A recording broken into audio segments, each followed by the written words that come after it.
capítulo 40 de Isaías 27. Aliás, permitam-me, eu no composer do sermão eu coloquei 27, mas como eu vou utilizar todo o contexto, me permito acrescentar, e nós começamos a leitura do 25, 40 a 25. A quem, pois, me comparareis, para que eu lhe seja igual, diz o Santo. Levantai ao alto os olhos e vede quem criou estas coisas. Aquele que faz sair seu exército de estrelas, todas bem contadas, as quais ele chama pelo nome, por ser ele grande em força e forte em poder, nenhuma só vem a faltar. Porque, pois, dizes, ó Jacó, e falas, ó Israel, o meu caminho está encoberto ao Senhor, e o meu direito passa despercebido ao meu Deus. Não sabes, não ouvistes que o eterno Deus, o Senhor, o Criador dos fins da terra, nem se cansa, nem se fatiga, não se pode esquadrinhar o seu entendimento? Vamos ler juntos, 29 a 31 juntos? Faz forte ao cansado e multiplica as forças ao que não tem nenhum vigor. Os jovens se cansam e se fatigam, e os moços de exaustos caem. Mas os que esperam no Senhor sobem com asas como águias, correm e não se cansam, e não se fatigam.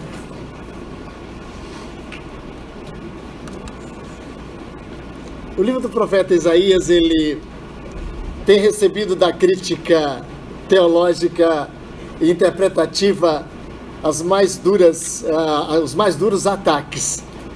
Tem 3 livros na Bíblia que são objetos da mais terrível ira da crítica teológica mundial. Os liberais, as pessoas que não creem nas Escrituras, às vezes pastores, viu? São pastores, mas não têm aquela convicção e não defendem as Escrituras. E esses 3 livros são Deuteronômio, que foi achincalhado pela crítica. Até 1949, aproximadamente, o livro de Deuteronômio, ele era simplesmente odiado, porque era acusado de não ter sido Moisés que escreveu. O segundo livro mais achincalhado da Bíblia é o do profeta Isaías. E os críticos internacionais afiados resolvem dizer que não foi Isaías que escreveu este livro. Mal, com muita reticência, eles aceitariam do capítulo 1 a 39, o Jeremias e Jerusalém. Mas de 40 até ao 49, ou até, vamos dizer, até o 55, de 40 a 55, foi escrito por outro Isaías que eles denominam Deutero-Isaías. E dos 56 a 66, ainda outro Isaías, que na verdade era o trito Isaías, o terceiro Isaías. E eles então são furiosos, eles atacam esse livro, eles destroem esse livro, porque não querem aceitar que foi Isaías que escreveu este livro. A razão, depois eu vou dizê-la. O terceiro livro, que é mais achincalhado, que é mais combatido na Bíblia, é o Evangelho de João. Esse livro, até a década de 40, Sônia, ele foi combatido tão ferozmente, e teve um homem chamado C.H. Dodge, ele escreveu um comentário, e o seu comentário foi tão impressionante, porque ele era o homem mais inteligente de todos os teólogos do mundo da época. Ele era professor da Universidade Teológica na Alemanha, e ele tinha um conhecimento impressionante. Ele era chamado o príncipe da hermética. A hermética era a cultura grega, do conhecimento da língua grega, e ninguém podia combatê-lo. E ele escreveu dizendo que não foi João que escreveu o Evangelho de João. João não escreveu nada disso. Esse evangelho foi escrito no 2º século pela igreja cristã, por uma pessoa que foi catalogando, foi juntando, e aí foi uma miscelânea e formou esse evangelho que tem nada a ver com João. João sequer soube que esse evangelho foi escrito. Com isso, Tiago, ele fechou muitos seminários na Europa, fechou muitas igrejas, porque o Evangelho de João foi, Marcela querida, e foi, Rafaela, combatido. Por que será, não é? Porque esses 3 livros são o sustentáculo da Bíblia e de Jesus Cristo, do conhecimento de Deus e do seu Filho Jesus. Nenhum livro é mais importante no Velho Testamento que o Deuteronômio. Nenhum livro é mais importante do que o livro de Isaías, que fala do Messias que vem, que vai levar nossos pecados. Isaías teve uma visão, uma revelação impressionante. Ele viu até os ossos de Jesus não ser quebrado. Ele viu o lado de Jesus ser ferido. Ele viu Jesus sendo sepultado com os ricos. 800 anos antes de acontecer. Então este livro não pode. Esse livro tem que ser combatido. Porque se for verdadeiro, vai falar de Jesus.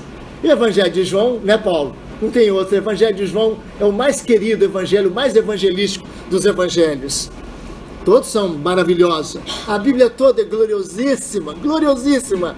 Mas esses 3 livros são, assim, resumos. São, na verdade, catalogados, são os livros fundamentais, são a pedra de toque, incluindo Romanos, que também foi outro, terrivelmente combatido, e terrivelmente combatido, mais seminaristas me dê licença, que são muito estudiosos, mas eu chamo que a crítica aos Romanos, ela não foi tanto em combater a autoria paulina dela, que talvez é muito defensável, mas mais pela interpretação, pela reinterpretação, que arrebentou com o livro de Romanos, pela reinterpretação do livro. Bom, o livro de Isaías, na verdade, a gente pode dizer que tem 3 blocos, que, lamentavelmente, foi tirado de Isaías originário a autoria. Por quê? A razão agora, então, é avento. Eu coloco para vocês, não invento, avento, levanto. Porque quem critica Isaías não crê no sobrenatural, Wesley, Lucélia, não crê, Helena, não crê, Márcia, que Deus é poderoso para dizer o que vai acontecer daqui a 300 anos, daqui a 800 anos. Eles não aceitam isso. Por que não aceitam isso? Eles têm que explicar como que Isaías, no capítulo 45, vai falar de Ciro há 200 anos na frente e vai dar o nome ao rei. Então eles não podem aceitar que haja uma sobrenaturalidade, que Deus não possa fazer isso. Então, na verdade, o capítulo 40 até o 55, que fala da volta do povo de Deus do exílio, e de Deus resgatando o seu povo, e do exílio também, que ainda não ocorrera ainda, entende? O exílio persa. E depois ainda diz ainda do exílio babilônico, que vai ocorrer ainda mais 100 anos na frente. E então, observe só, nessa circunstância, ou nessa situação em que o autor está escrevendo, é impossível Deus falar do futuro. Só que eles cometem um erro, porque o segundo Isaías, que fala isso, na verdade, ele fala conectado com a primeira parte, que fala quem é o Senhor, que prediz o que vai acontecer, e sabe tudo o que aconteceu. Então esse Deus que sabe o que vai acontecer pode profetizar. E aí, quem crê em Isaías, quem crê no livro de Isaías como inteiro, crê que Deus é poderoso e soberano para dizer o que vai acontecer ainda que não tenha acontecido. E é claro que Isaías 40, 56 fala exatamente desse Deus que conhece o passado e o futuro do mesmo jeito. E o terceiro Isaías, naturalmente, é o Isaías mais estritamente da volta do exílio, e esse exílio babilônico. Então ele vai mostrar o povo de Deus sendo reconduzido, reunido outra vez, de sorte que a gente vê isso claramente. Mas no fundo está o Senhor Jesus. O capítulo 40 do livro de Isaías é magnífico. Ele é o primeiro capítulo da segunda parte. A primeira parte é uma parte da condenação, é uma parte da profecia contra as nações. Isaías fala uma por uma, o que Deus vai fazer com o Egito, o que Deus vai fazer com a Babilônia, o que Deus vai fazer com a Síria, o que Deus vai fazer com a Pérsia, o que Deus vai fazer. Então ele está profetizando, o Senhor vai destruir essas nações, o Senhor vai levantá-las, o Senhor vai levantá-las para punir o seu povo, mas elas serão destruídas. E Isaías então vem até o 39 profetizando, também o Senhor vai punir Judá, O Senhor vai punir Israel. Israel e Judá são nações que foram escolhidas, mas elas obedeceram o Senhor, e o Senhor vai puni-las. Elas vão sofrer muito. Então até o 39 é só, na verdade, exortação. Eu coloquei no boletim de hoje, é muita exortação, né? Alguém gosta de fazer aquela consulta à Bíblia, eu brinco que você é muito cuidado. Tem uma igreja que ensina que você pode falar assim: Senhor Deus, eu falo com o teu servo agora, ajuda o teu servo. E você abre aleatoriamente e põe o teu dedo assim, ó. Aí você lê. Eu falo: é o maior risco fazer isso, porque mais de 80% da Bíblia é condenação, mais de 80% da Bíblia é exortação. E aí você pode cometer algum perigo, né? Como aquela pessoa que falou: Senhor, dá uma mensagem para o teu servo, e que ele ouça o que eu vou falar com ele. E abriu, e pôs o dedo e falou assim: Judas foi e se enforcou. E ele fala: não, mas não é isso não, Senhor, por favor, abre de novo. E abriu de novo, colocou o dedo, e Judas foi e se enforcou. E ele fala: não, Senhor, não é isso não, Senhor. Abre é outro lugar. Quando abre um lugar, diz, bateu o dedo e disse: vai tu e faz de igual forma. Que era outro versículo. Então, é perigoso você fazer esse tipo de consulta à Bíblia. Você tem que ler a Bíblia com o seu espírito, no contexto geral da Escritura, pensando no que está. E aí, meus irmãos, esse profeta agora está nos mostrando, está evidenciando, está revelando para nós o que Deus Todo-Poderoso há de fazer ao seu povo. E ele começa: consolai o meu povo, diz o Senhor. Então agora, aquela mensagem de condenação, agora passa para uma mensagem de conforto ao povo de Deus. Fala ao coração de Jerusalém, porque Deus está objetivando o coração. A Bíblia fala que Deus quer tratar, não é com o nosso ouvido, mas é com o nosso coração. Você não ouve espiritualmente, você tem que ouvir com o coração. Meus irmãos, tem gente que é teologicamente muito boa, logicamente ela é sadia, ela entende as coisas, mas a Bíblia quer ir, Reinaldo, um pouco mais adiante, meu irmão. A Bíblia quer mostrar que o trato de Deus com você é no coração, é o seu coração que Deus quer, é o seu coração. Filho meu, dá-me o teu coração. Fala ao coração de Jerusalém, é o coração que você tem que falar. Quando alguém morre, a gente pode ter muitas palavras boas para dizer, mas nenhuma pode dizer melhor do que aquela em que você abraça e chora com ele enlutado, em que você mostra que você está sentindo com ele, da perda que ele teve, porque o coração é o objetivo da palavra de Deus.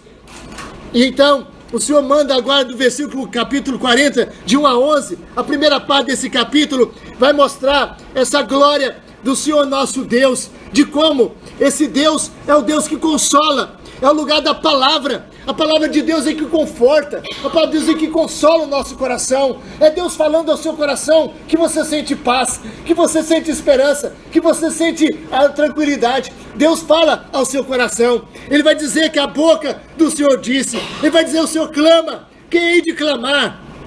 Que tudo passa, mas a palavra de Deus, versículo 8, permanece para sempre. E então anuncia as boas novas. É uma menção ao Evangelho. A palavra aqui, traduzida para a Septuaginta, Evangelion, as boas novas, Evangelho, as boas novas. Diz ao monte alto, tu anuncia as boas novas outra vez a Jerusalém. Ergue a tua voz fortemente. Está aí o vosso Deus. Eis que o Senhor virá com poder. O seu braço dominará. O seu galardão está com ele. E ele com ele a sua recompensa. Como o pastor apacenta o seu rebanho entre os braços. Ele recolherá os cordeirinhos e levará no seu seio e os que amamentam. Ele os guiará mansamente. A apresentação de Deus aqui como aquele que consola, como aquele que pode falar isso. O profeta Isaías é poético. Ele é um homem que tem uma veia de poesia. Ele faz lindas poesias. Ele também era músico. Ele fazia composições musicais. O capítulo 5 tem o canto da vinha, um lindíssimo canto, que foi composto pelo profeta Isaías. Quem sabe apresentado num festival de música em Israel. Ele apresentou o canto da vinha, mostrando que o povo de Deus foi tão bem tratado. E aqui ele usa de muitas metáforas extraordinárias. Na segunda parte, do capítulo 40, de 12 até ao versículo 26, ele vai tratar de dois aspectos. No primeiro aspecto, de 12 a 20, ele vai tratar quem é o Senhor. Ele é o Criador. Então ele fala da criação de Deus o Criador. Na segunda parte, é mostrar que Deus não só criou o mundo, mas Deus governa poderosamente todas as coisas. Vamos examinar? Que coisa linda! Olha o versículo 12. A majestade do Senhor. Vamos ver agora o Criador. Diz assim: quem na concha de sua mão mediu as águas. Ou seja, o mar, Luca. Todo o mar, os mares do mundo, Oceano Índico, Oceano Atlântico, Oceano Pacífico, eles todos, é como você abre a torneira e ali a água está ali, na concha da sua mão, os mares estão, todos os mares estão. É muito lindo isso. O profeta está usando uma figura de linguagem. A mão de Deus é tão grande que os mares todos ali estão dentro da concha da mão de Deus. Todas as águas do mundo estão dentro da concha da mão de Deus. Eu me lembro que eu ia muito com o Paulinho era bem criancinha, meu filho, que é o pastor Paulo hoje. A gente viajava por aquela região de Ouro Verde, ali de interior de Minas Gerais. O Miranda se lembra bem. E eu me lembro que tinha uma estrada que a gente entrava, fazia a curva, entrava, ela ia direto assim, e tinha uma pedra imensa, assim bem na frente, depois desviava a estrada, mas a gente ia na direção. E à medida que a gente ia chegando, a pedra ia aumentando. De longe ela era pequena, então à medida que a gente ia chegando, a pedra ia ficando grande. Quando chegamos bem perto assim, o Paulinho olhou assim: pai, que pedra grande! Eu disse: grande, né, filho? Ele falou assim: ô pai, e ela cabe no bolso de Deus? Achei tão engraçado, criança para cada pergunta. E essa pedra cabe no bolso? E disse: assim muitas outras. O bolso é tão grande, cabe essa pedra e todas as pedras que você está vendo, cabe. Nossa, então Deus é muito grande, Deus é muito grande. Deus na palma da mão dele, na palma da mão, os mares estão. Eu vou dizer: quem tomou por medida os céus a palmos? Ou seja, está vendo a vastidão do céu? O Senhor mede no palmo, entende? No palmo. Quer dizer, a medida de Deus é tão infinita, né? Nós não já podemos imaginar que podemos medir os céus a palmos. Os cientistas medem os céus a ano-luz, na verdade, a ano-luz. E essa semana eu vi uma reportagem que me deu uma preocupação, que eu fiquei horrorizado, entendeu? Horrorizado, né? Parece que daqui a 7 bilhões de anos a Terra vai acabar, entende? Daqui a 7 bilhões de anos. Eu disse: meu Deus, olha que descoberta, que daqui a 7 bilhões de anos a Terra. Eles podiam dar um desconto, não podia? Podia ser só 6 bilhões, 500 milhões, 968 mil e 320 anos e alguns dias, mas eles não deram nem desconto. Olha, 7 bilhões. É uma capacidade de acreditar que esse povo tem, que eu fico admirando. Sou mais crente que eu, sinceramente. Acreditar que o mundo vai acabar daqui a 7 bilhões, tem que ter fé. Mas é muita fé, né, Tiago? É fé bastante, né? Eu prefiro que na Bíblia, que vai ser bem antes. Vai ser bem antes, segundo a Escritura Sagrada. Esse mundo vai ser transformado pelo poder de Deus. Mas aqui está, que Deus mede os céus a palmo. Quem recolheu na terça parte de um éfa o pó da terra? Todos os continentes, Dimas, todos, Sul-América, Norte-América, a Ásia, a Ásia, todo isso, a Austrália, o australiano, tudo isso, né, vai caber, o pó da terra todo vai caber na terça parte de um éfa. O que é um éfa? O éfa era uma vasilha, menina querida, que cabia 50 litros, 50 litros. Mais ou menos, né, dois coisas de água de bebê que você compra, né, 50 litros, um terço, 17 litros.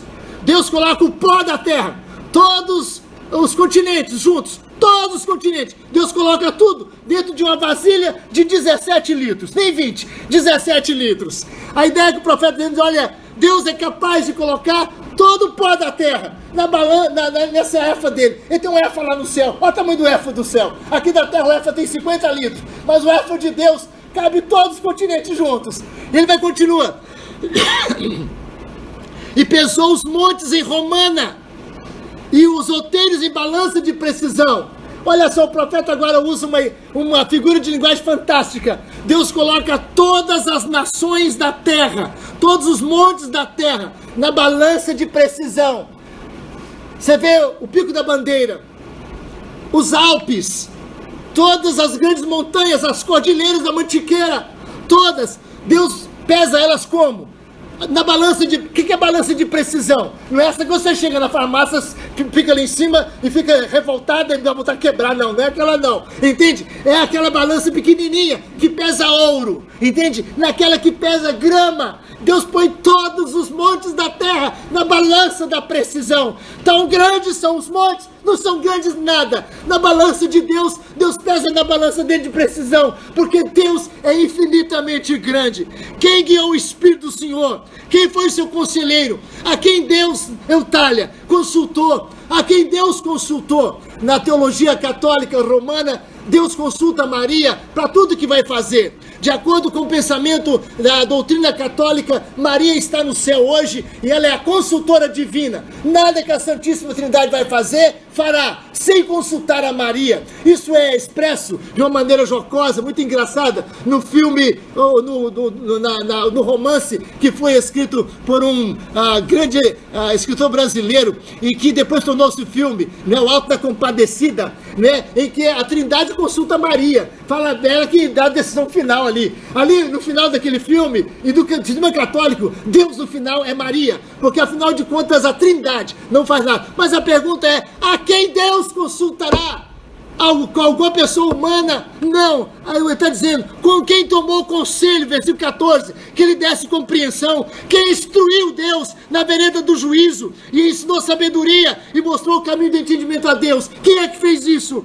Eis que as nações são consideradas por ele como um pingo que cai do balde. Outra figura de linguagem bonita, né? Você vê aquele pingo caindo. Aqui estão todas as nações da terra. Deus olha para elas como um pingo que cai do balde. E aí a ideia interessante é que nem fica no balde, ela cai. E quando o pingo cai, se desfaz. E ele continua, porque é como um grão de pó na balança, e as ilhas são como o pó fino que se levanta. Nem todo o Líbano basta para queimar. Líbano era o país naquela época que tinha as árvores mais frondosas, as árvores maiores. Então ali estavam as árvores mais destacadas, mas juntava todas as florestas do Líbano para queimar. Nem todo o Líbano basta para queimar, e nem os animais que estão lá para um holocausto só, para um holocausto. Se você juntasse todos os touros da terra para oferecer para Deus, era nada.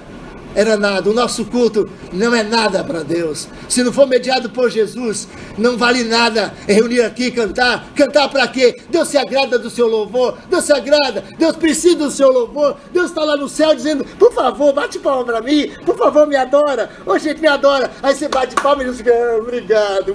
Deus não tem capricho, Deus não tem agrado nisso, Deus não se agrada dessas coisas, Deus não precisa do nosso louvor, Deus é totalmente satisfeito em si mesmo, Deus é completamente satisfeito em si mesmo. Deus não precisa, aleluia, nosso Deus não precisa.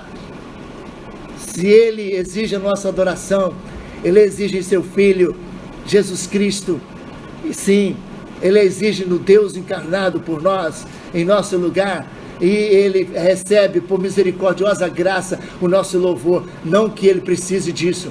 Deus não precisa de nossa adoração, mormente da nossa adoração infiel, em que a gente acende uma vela para Deus de manhã e depois à tarde acende outra vela para o diabo. Quanta gente aqui em Belo Horizonte não vai no culto hoje à tarde da sua igreja, hoje à noite, porque tem que ir para o campo de futebol. Então já de manhã já foi lá na missa, já deu agrado a Deus, agora vai agradar a si próprio, vai curtir o seu prazer no dia do Senhor. Meus irmãos, Deus não precisa de holocaustos. Todas as nações, versículo 17, são perante Ele coisa que é nada. Ele as considera menos do que nada. Um vácuo. A palavra que tem lá em Gênesis, lembra? Do princípio que Deus saiu a terra porém era sem forma e vazia. Exatamente essa palavra. Quer dizer, o profeta dizendo que todas as nações é vazia, é nada diante do Altíssimo. É como nada diante, é como na verdade o Tohu que está lá, é como nada diante de Deus. Com quem me comparareis? Pergunta ele. Que coisa semelhante você me comparará? Ele diz, olha, os ídolos, o artífice 19, o artífice funde a sua imagem, o ourives cobre de ouro a cadeias de prata, forja para ela. O sacerdote idólatra escolhe madeira que não se corrompe, busca artífice perito para assentar, a forma esculpida, acaso não sabeis, não ouvis? E agora o profeta vai mostrar um fato maravilhoso, o seguinte, até agora ele se mostra como o Criador, como que detém na sua mão o mundo inteiro, como todo mundo não é nada perante ele. E agora vai dizer o que ele faz. Na primeira parte ele é da criação. Na segunda parte ele é sobre a criação. Vamos ver a segunda parte. Acaso não sabeis, versículo 21, não ouvis, não vos tem sido anunciado desde o princípio, ou não atentaste para o fundamento da terra?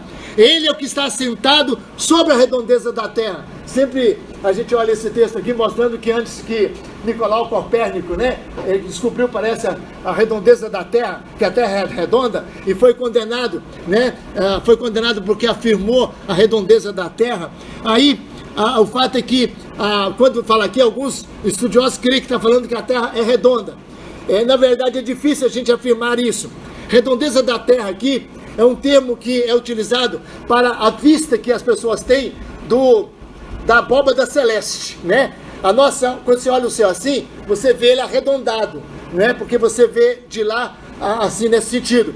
E então, quando sobe num lugar muito alto, você vê uma inclinação da terra.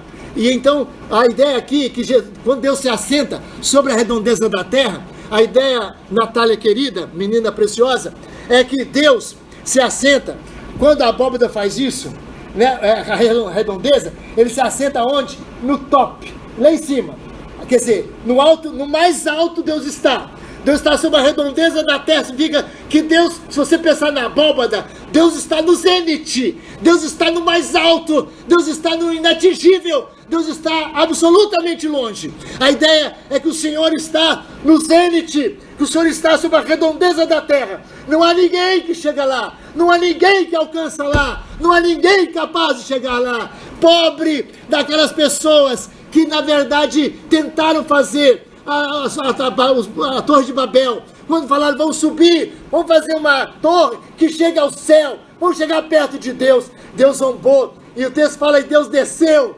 É lindo lá, Jesus vai, Deus desceu para ver o que eles estavam fazendo. Eles estavam tentando subir e Deus desceu. A ideia é que Deus estava muito no alto. Aqui Isaías está dizendo que ele está sentado no topo, ele está inatingível, Deus está acima de tudo, cujos moradores da terra são como gafanhotos. Ele é quem estende os céus como uma cortina, desenrola como tenda para neles habitar.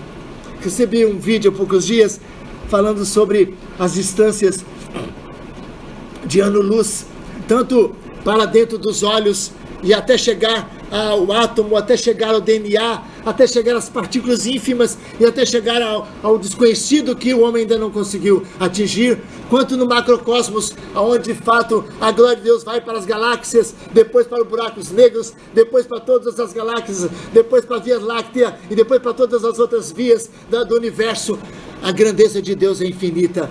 E o profeta continua, é ele que reduz a nada os príncipes. Aliás, ele está sentado e ele estende os céus como uma cortina e desenrola a terra para neles habitar, desenrola como tenda para neles habitar. Deus tem os céus como a cortina da sua casa, e entende? E ele é que reduz a nada os príncipes e torna em nulidade os juízes da terra. Quando eu li aqui, eu lembrei do Teori Zavascki, né, o nosso juiz, que foi colhido de uma maneira tão rápida. Quando deu notícia que o Teori Zavascki tinha morrido, eu disse, como? Estava acostumado a vê-lo lá sentado entre os juízes. É o cérebro do Brasil, é o cérebro da nossa nação, não é? É o pensamento da nossa nação que está ali. Aqueles homens ali, meus irmãos, é o cérebro da pátria, entende? E de repente ele desaparece. Eu lembro aqui, disse, ele que reduz em nada os príncipes. Eu lembro muitas vezes a nossa ex-presidente que dizia, não saio, quase daqui ninguém me tira, entende? Eu olhava assim e disse, que isso? O Tancredo Neves, quando acabou de ser eleito, ele disse, nem Deus me tirará ser presidente do Brasil. E não sentou na cadeira do presidente. Meus irmãos, essa é a verdade aqui, o profeta, ele reduz a nada os príncipes e em nulidade os juízes da terra. Quando eles decidem aquelas coisas, quem fica chateado, não é? Ele fica mordendo de raiva, não fica não, porque no céu Deus está rindo deles. Eles pensam que são Deus, que pode fazer casamento homossexual, que pode, sabe, não, Deus não está, nós instituiu o casamento homossexual, entende? Homem pode casar com homem. Aí a gente fica olhando assim, a gente fica um pouco de raiva, não fica com raiva não, Deus está rindo no céu deles, Deus está rindo no céu, porque o Senhor diz que é assim que é, e há de ser, porque Deus torna em nulidade os juízes da terra. Mal foram plantados, mal semeados, mal se arraigaram na terra o seu tronco, e já secam quando um sopro passa por eles, uma tempestade os leva como palha. Uma tempestade, um avião tal, entra dentro do mar e morre. Uma tempestade leva você. A gente não é nada. A gente não é nada. Fogo consome palacetes. Água leva palacetes com tudo que está dentro dela. A quem, pois, me comparareis? Estamos aqui nessa parte, Deus sob o controle dele na natureza. Primeira parte, ele é o criador da natureza. Segunda, ele é o controlador da natureza. A quem, pois, me comparareis? Pergunta de novo. Versículo 18 fala, olha aí, 40 e 18. Com quem comparareis a Deus? Agora ele próprio pergunta, a quem, pois, me comparareis para que eu lhe seja igual? Levantai ao alto os olhos e vede quem criou estas coisas, aquele que faz seu exército de estrelas, as quais ele chama pelo seu nome. Regiane querida, Deus conhece todas as estrelas do universo. Quanto mais os cientistas aumentam o telescópio, mais estrela aparece. Eles ficam loucos, eles não vão conseguir contar todas, como não conta o pó da terra, areia, não consegue contar o pó da terra, e nem tão poucas estrelas do céu, tão limitados eles são, mas Deus conta o pó da terra, e Deus conta as estrelas do céu, porque Deus é maior do que todas as estrelas. Pense nisso, pense assim, se as estrelas são infinitas, para nós são, né? Elas são, porque quanto mais aumenta, mais estrela aparece, é infinito, não dá para contar, não é verdade? Mas se as estrelas forem infinitas mesmo, elas são Deus. Concorda? Porque só Deus é infinito, não é? Então a estrela tem que ter um fim, não tem? Porque o Criador tem que ser maior do que a criação. Se Deus criou, professora Márcia, todas as coisas, minha irmã, se Deus criou todas as coisas, Ele é maior do que as estrelas. Então Ele tem, as estrelas, para nós, são incontáveis. Para Deus, sabe o número delas certinho. Para Ele, elas são um pequenininho. Entende? Porque Ele é infinito, elas não. Todas as estrelas, Rafael, todas elas, somam numa quantidade infinita. Mas para Deus, elas não são infinitas. Deus sabe todas elas. Quando você joga uma moeda para cima e tira a sorte é cara ou coroa, né, Cida? É cara ou coroa. Faz assim, cara ou coroa. Deu coroa, não deu? Aí você fala, foi sorte. Não foi sorte, não. Na verdade, se a gente tivesse conhecimento, capacidade, se a gente visse assim em câmera lenta, entendeu? A gente veria, né? Você jogaria a moeda, se você fosse bem inteligente, mas muito mais subinteligente, você não faria cara e coroa, porque você iria dar a velocidade, a força que necessária para ela ir até certa altura e depois ela ia voltar. No cálculo você saberia que não seria coroa, que seria coroa, no cálculo. Mas você não pode fazer esse cálculo, você é limitado, então fala que é sorte. Na verdade, a gente percebe que a soberania, a sabedoria de Deus ultrapassa tudo isso. É Deus que conhece todas as coisas. Então nenhuma só das devem faltar. Agora, olha só, Karina, você viu que Deus é o Criador. É o conselheiro, é o que dá conselho, é o que conforta, que Deus é o Criador, que Deus é o administrador deste mundo inteiro, que Deus controla tudo, mas tudo mesmo. E agora vem o apelo, esse apelo que eu queria desafiar para você para casa. Feliz Cristina, feliz Ana Paula querida, feliz minha pretendida ovelha, Ana Paula, feliz, vai para casa feliz. Por isso aqui, Soraya querida, que também breve será essa ovelha preciosa com Paulo e esse menino preciosíssimo, inteligente. Porque, pois, dizes, ó Jacó, e falas, ó Israel, o meu caminho está encoberto ao Senhor. O profeta está falando aqui, seminarista Robson, para estar lembrando do caminho do povo de Deus no deserto, entende? Porque pensa, vocês não viram Deus guiando você no caminho? Deus guiou você, a palavra caminho no pensamento hebraico está muito ligado ao caminhar do Egito para Israel. O meu caminho, Deus te guiou no caminho, Deus te sustentou no caminho, Deus te levou, Deus te colocou naquela terra prometida, Deus, poderosa, tirou você do Egito e foi o seu caminho. Aí então o profeta fala, porque dizes, ó Jacó, e é bonito ele juntar os dois, né? Jacó e Israel é a mesma pessoa, porque Jacó era o nome enganador, Israel, você lembra, Elquiné? Era o nome que Deus deu a ele naquele dia, que estava no bar do Jaboque, lembra disso? Então Deus fala, o seu nome não é mais Jacó, Thalita, o seu nome é Israel, porque você lutou com Deus. Então fala, porque falas Jacó, e diz, ó Israel, ele está dizendo, olha, estou lembrando de você, que você não era escolhido, ou Belial, perdão, que você era uma pessoa enganosa, que você era um povo, e você continua sendo esse povo que vai ser exilado, esse povo vai receber o castigo de Deus, você é Jacó, mas ó Israel, que você foi escolhido, você está dizendo que o seu caminho está encoberto ao Senhor, e o seu direito não está percebido a Deus. Isso não acontece com você? Essa não é pergunta, Rafaela querida, Joelma, Valéria e Marcos, essa é a pergunta que mais atordou a gente. Por que a gente sofre? Por que o crente sofre? Por que o justo sofre? Por que uma criancinha que não fez nada sofre? Isso é a pergunta que está juntida aqui.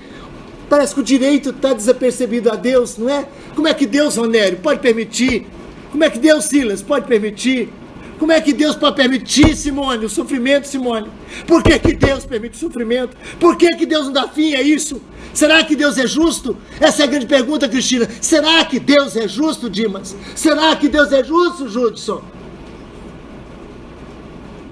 O profeta está dizendo, olha, é muito justo, perfeitamente justo, totalmente justo. Deus não erra em nada, Deus não erra em nada, Deus não erra em nada. Ele é fiel, Ele é fiel. Um dia, um homem ficou cego, era um cristão. Foi uma tragédia, seu nome era Braille. Foi uma tragédia. Mas Braille foi usado na sua cegueira para poder dar aos cegos do mundo inteiro a capacidade de ler e de se conduzir. Que grande glória! Que grande glória! A cegueira de um homem tornou-se a riqueza do mundo, porque criou um sistema de leitura que hoje os cegos do mundo inteiro estão lendo, estão podendo ler. Deus é o Senhor de todas as coisas. Eu me lembro que um menino que viu sua mãe morrer disse um dia, eu vou criar um remédio para ninguém mais morrer do que a minha mãe morreu. E criou um remédio que o mundo inteiro utiliza hoje. Irmãos, a verdade espiritual é essa. Deus tem o seu caminho no direito. Deus tem o seu caminho na justiça. Se nos acontece alguma coisa que nós não estamos percebendo agora, Mauro, Sérgio, Helena, querida, não fiquemos na dúvida. Querida visitante, você não precisa ficar ansiosa, não precisa ficar temerosa, não ficar angustiada, não. Deus conhece o seu caminho, o princípio e o fim do seu caminho. Mais ainda, não só conhece, mas Deus está junto com você, do princípio ao fim. E Ele vai dizer agora para você, não sabes, não ouvistes que o eterno Deus, o Criador dos fins da terra, não se cansa, não se fatiga, não se pode esquadrinhar o seu entendimento? Olha só, faz forte ao cansado, multiplica as forças ao que não tem nenhum vigor. Os jovens se cansam e se fatigam, os moços exaustos caem, mas os que esperam no Senhor renovam suas forças. Sobem com asas como águia, correm e não se cansam, caminham e não se fatigam. A verdade é que apresentando esse Deus que é o Criador, que está da criação e sobre a criação, esse Deus que não tem limites, esse Deus que é infinito na sua força, infinito em seu poder. Agora ele fala assim, olha, os jovens, por que ele fala os jovens, Reinaldo? Por que Miranda fala os jovens? Por que falaria os jovens, Sônia querida? Por quê? Porque os jovens, né, a gente hoje, né, na cidade, já tem um pouquinho de inveja deles, não é verdade? Ah, se eu tivesse a força do Elkner, né? Ah, se eu tivesse a força desse rapaz, entende? Ah, se eu tivesse a capacidade de correr como eles correm, entende? Eu já não tenho mais. Então o profeta fala, olha, você fica mirando os jovens, fica com inveja deles, não fica com inveja deles não, porque ele renova as nossas forças, como renova a força do jovem, como o jovem tem força. Aquele que é jovem, que tem força, perante Deus tem força nenhuma, mas o velho que confia em Deus tem mais força do que o jovem. É isso, menina querida, aquele que confia no Senhor tem as suas forças renovadas, e o profeta toma o jovem como modelo, para mostrar aquilo que na terra, entre os homens, é o ápice da força, que é a força da juventude. Aquele que confia no Senhor Tem a sua força, Karina, renovada, Cida, renovada, Cristina, renovada, como os jovens têm a sua força renovada, os que esperam no Senhor. E é bonito aqui, que ele vai dizer agora, tem uma característica das pessoas que têm esperança, das pessoas que mantêm essa força, das pessoas que são renovadas nessa força, sobem com asas como águia. A ideia aqui é que a águia, ela, parece-me que a águia vive quase um século, né? 100 anos a vida da águia, e de 10 em 10 anos, a águia passa por uma renovação de suas penas, de 10 em 10 anos. E a ideia aqui é que aquele que confia no Senhor, ele tem as suas forças renovadas como a águia que se renova.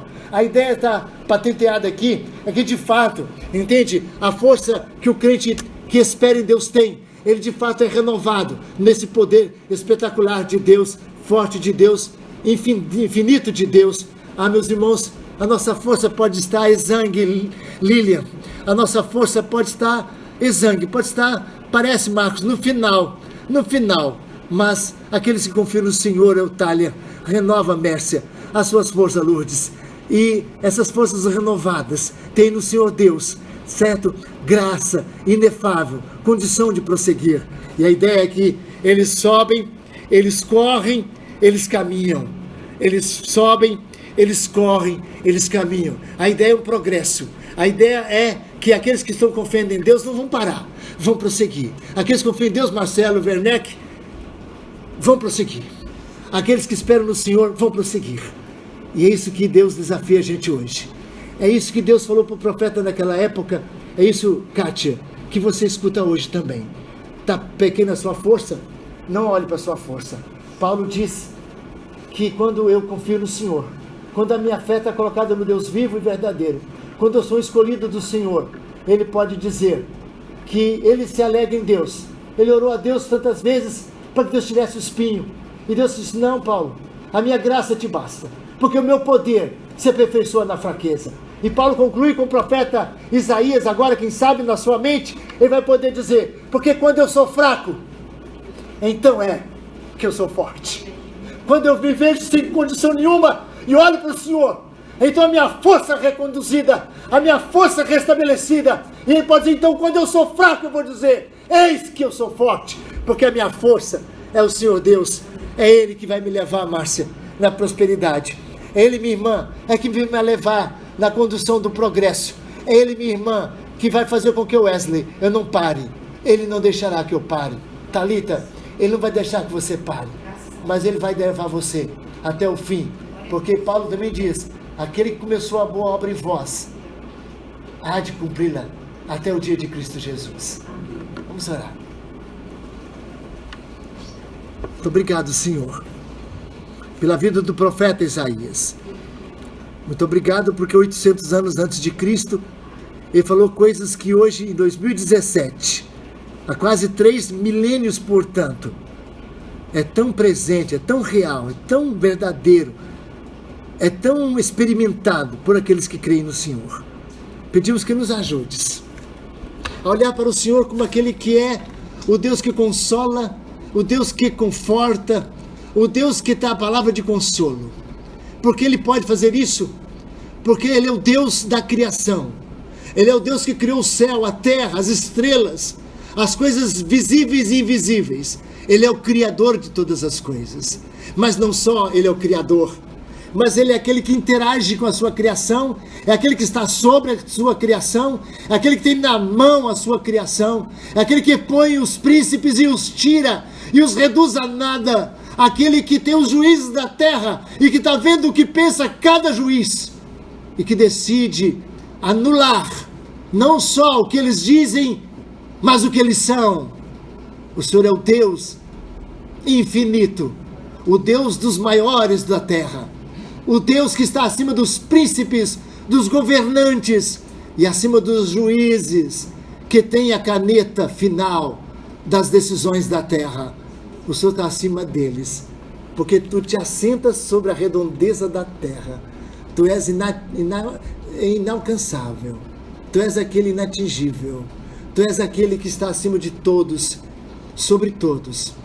Mas como diz Paulo, está também em todos, pela graça do Senhor, sem confundir-se com a criação, porque dela está separado. Entretanto, conheces a criação no âmago do seu ser, como conhece o infinito do universo e conhece todas as estrelas que existem. Louvado, glorificado seja o teu nome. Por isso nós podemos dizer que tu mesmo faz forte ao cansado. Multiplica a força do que não tem nenhum vigor. Tu fazes como que sobem aqueles que esperam em ti, com asas como de águia. Com a força dos jovens, tu reconduzes e tu refortaleces a força de todos aqui, na graça da esperança. Esperança que não é o passar do tempo, mas é a expectativa firme e morredora, real. A nossa esperança, Deus, não é uma coisa que acontece no tempo, na cronologia, mas a nossa esperança é real e verdadeira. É uma firmeza na qual nós estamos plantados. A esperança nossa não vem, a esperança nossa já está conosco e ela cumprirá, porque o Senhor é Deus do ontem, do hoje e o Deus do futuro. Muito obrigado por Jesus Cristo, o nosso Senhor